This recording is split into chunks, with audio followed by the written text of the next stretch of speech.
So cutting around those letters was just too difficult without, you know, a chance to scratch the paint. Glue gun. This stuff works really well. This car is going to get polished at some point. I'm going to clean that off. It leaves like an oily residue, if you can see that. I'm going to clean that off with some soap and water. I don't know if I'm going to do the paint correction myself or send it over to Billy and have him work some magic. But it's definitely going to get color corrected, ceramic coated, and I'm thinking about doing the PPF on the front. What time it is, if I got time to do something else. It's 9:50. My wife hasn't called me and said, hey, it's getting late, you better come home.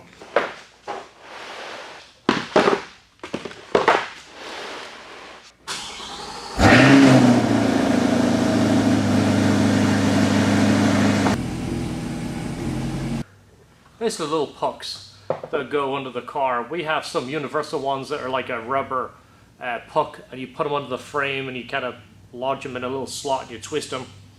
Makes it much easier to get it on the lift, to find the lift first off. These are actually pretty nice. Gives you a little bit easier of a time to get it up in the air.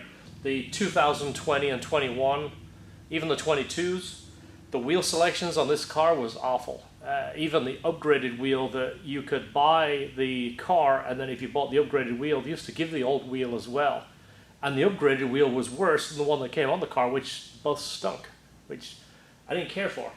This I like, and it's a forged wheel. It's a nice looking wheel. It's fairly light. I don't see the really point in changing it. I just want it to come out a little bit more, give it a bit more of a aggressive look. This sunk-in wheel that all the manufacturers do, it just looks kind of goofy. By bringing it out and lowering it by bringing this tire out to here, it gives the impression that the car is lower than it actually is. I'm using race ramps. These are not only super handy, they've got a real gradual taper right there, so if it is a lower car, it doesn't give you any issues. And these are a two-piece style, so you can take this out the way, and then it gives you access here. You could pretty much do an oil change on these ramps, and almost every car we've ever worked on. Alright, so these are pretty easy to put on. You're going to look for this slot right here in the front. You see the cutout?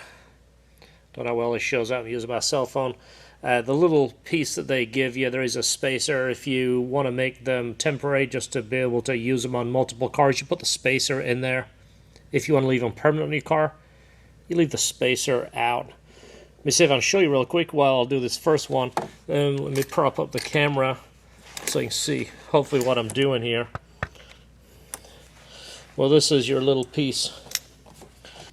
I should have been doing this in the other shop. It's kind of dark. I'm showing you how to do this, but that is the piece right there. You're going to leave the spacer out, and you see it's rectangle. You know the camera right there. So this goes in and you twist it 90 degrees. Well, this right here, it fits in, and you turn it, it just fits in the hole. You turn it 90 degrees and you can feel it kind of drop in there. Right there.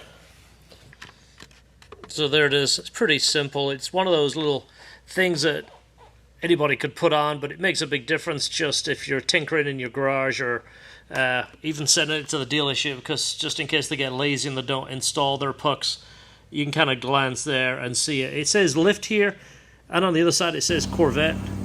Alright, safely off the ramps. I used to use jack stands and jacks for so many years before I bought the lift. I did so many engine swaps laying on the ground. I mean, it's not even funny. So I really appreciate our lift, but sometimes it's nice to get back to your roots and lay on the ground a little bit. So there it is. I gotta wash it now. It's kind of smeary, but what do you think? Better without the stripes, right? I mean, I didn't hate the stripes, but I didn't love them, and I like it better without. So we'll see it in the daylight. Satellite radio is free for another week, by the way. Heading home, gonna take a shower, go to bed. I'll be back at the shop in about 7 hours. Heading over to Trans. I'm actually running a smidge late. We were working on S2000. We just wanted to make a judgment call on the clutch. So I'm going to see my buddy Tran from Cool Coat. I've been using him since I think around 97. I'm going to ask him, see if he remembers how long it's been since I've been coming to him. But super nice guy, very good quality work. Been using him obviously all these years. Every single car I've got, he has done the window tint, except the Colorado. It came from the dealership and they'd already put window tint on it, which was part of their appearance package, which they tried to charge me $700 for the appearance package. Here he is right here. I should just go around the back. I usually go around the front and go, hey, I'm here, and then he goes, oh, can you go around the back? Well, this is the back of his shop, which is where he's going to want me to pull in. So look at that, I made it with 4 minutes to spare. So this has the glass here over the motor, then it has a little window here, kind of like a pickup truck. We're not gonna tint that window right there. You're not gonna tint it because it's gonna look dark already, I think. But we're gonna go with, what did you just say? 35%? 35. So that's the darkest legal, which we want to be. Yeah. We want to be safe. Sweet. One of those little things. It's like the first thing I do is I come here and get my windows tinted. Long time. How many years? I don't remember. I'm going to make you feel old because you're going to go, really? It's been that long? I looked at my past photos. The first time I met you was in 97. Yeah. I mean, every car since 97 I've brought to you for window tint. This is the next to be addressed. Lowering it, and the wheel spacers. Look how much the wheels sink in right there.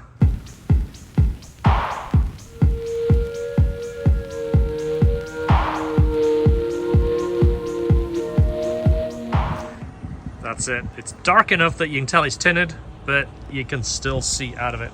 Yeah. Perfect. That's a winner. No more limo tint for me, I'm too old for it. So if there's something annoying about the car, it's that noise there for the signals. The window tint is perfect. It's still easy to see out of, and it's just added a little bit of a darker look to it. I still can't get over this. It's just so clear, and so, I mean, it looks so good it's almost fake. It is fake, it's a camera, but it looks so good. It's something you're not used to. You're used to seeing, you know, like this.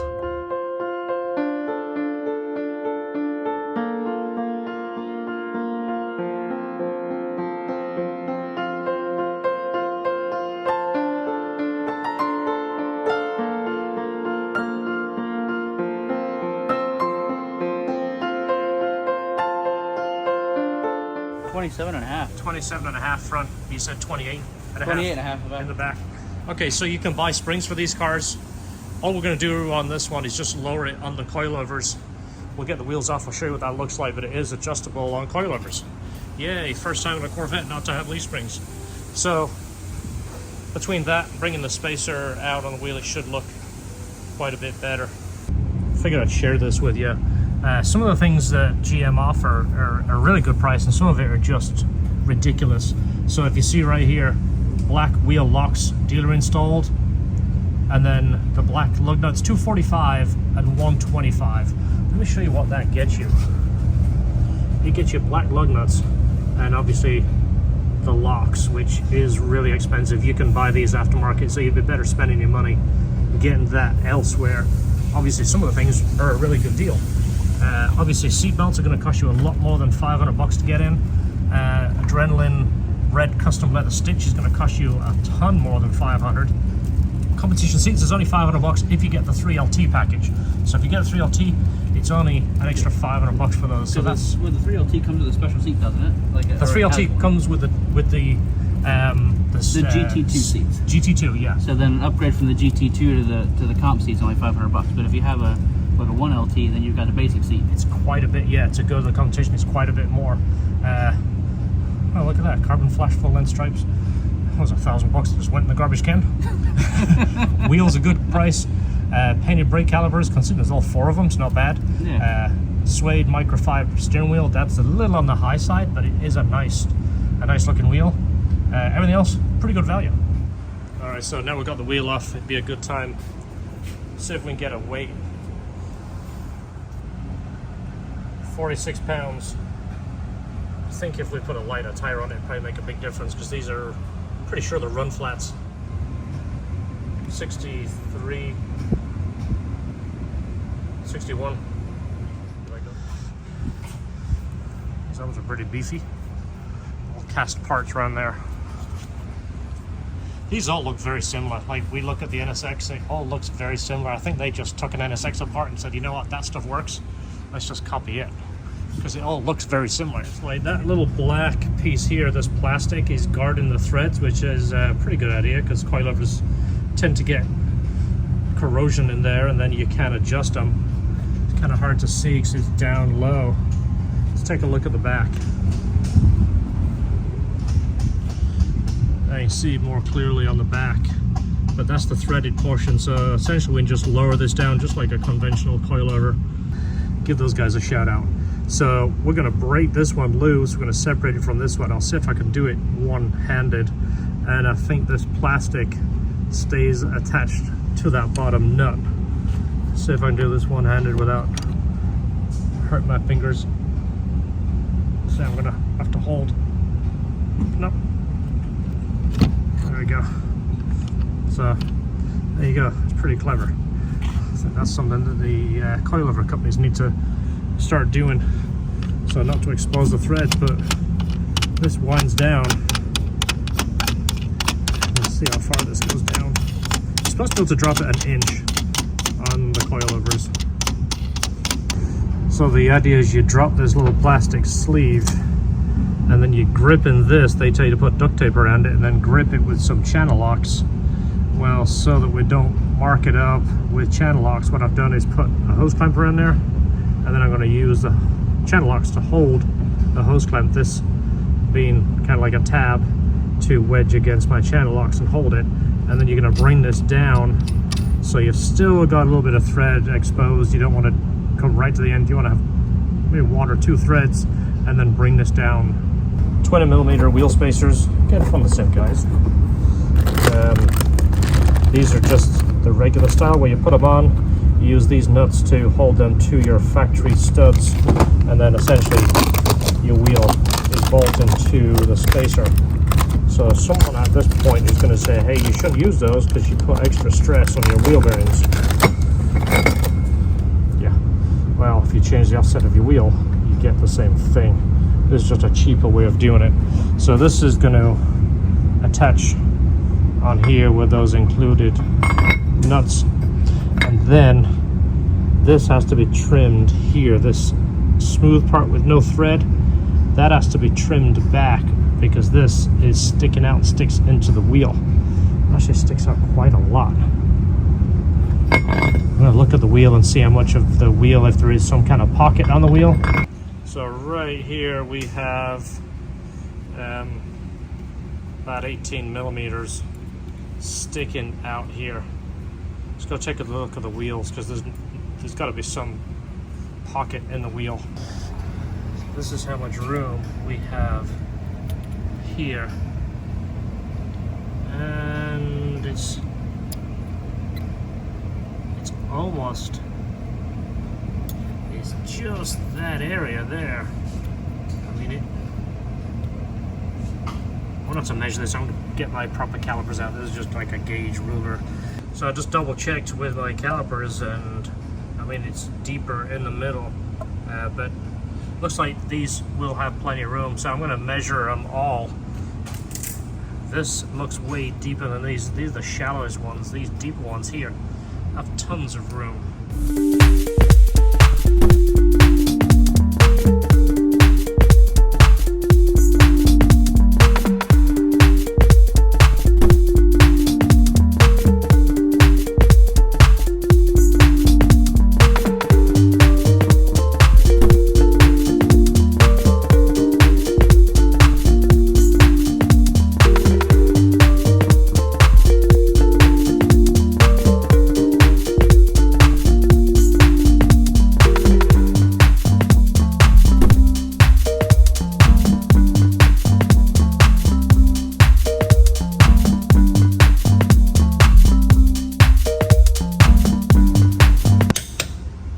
So we'll do this just to make sure, and then I'll get some good video on the outside. We'll see what the difference is.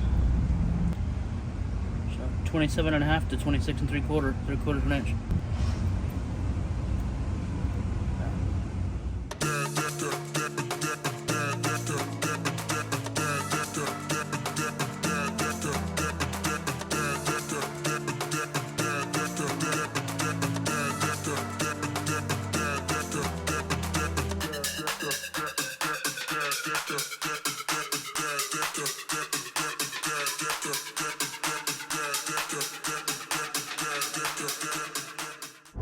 One thing I only just discovered, because I didn't read the manual, I just kind of took the car and started driving it. This button over here, they call it Z mode, which is basically just a custom button.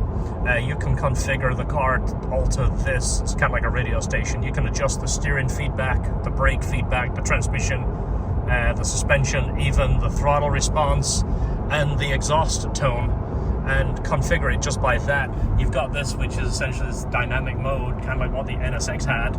You can scroll through that. Same thing, each function you can change it to what you want it to be, and it comes up on the dash on that bottom left. But this is just like a one-hit button. Hit that, everything changes, and it's surprising how quick everything changes feel-wise. I mean, you hit this button, so you go over there, Z mode activated. The dash changes a little bit, changes colors. The steering suddenly gets really responsive. The brakes, the transmission, the exhaust note changes. It's pretty cool. All right, guys, so what do you think? That was a good choice, taking the stripes off. It was a pain in the butt, but I think it looks cleaner. I didn't love the stripes, but I didn't hate them either. Well, it came off the truck, and I kind of was all excited to see the car. I kind of liked the stripes, but after looking at it, I realized they needed to go. Dropping it 3/4 of an inch, just give it a little bit more of an aggressive look, spacing the wheels out. It's just very conservative changes. So I want to drive it a few times, a few places that I go, especially at my house. There's a driveway going in from the road to my house. The Porsche scraped just a little bit. The NSX scraped.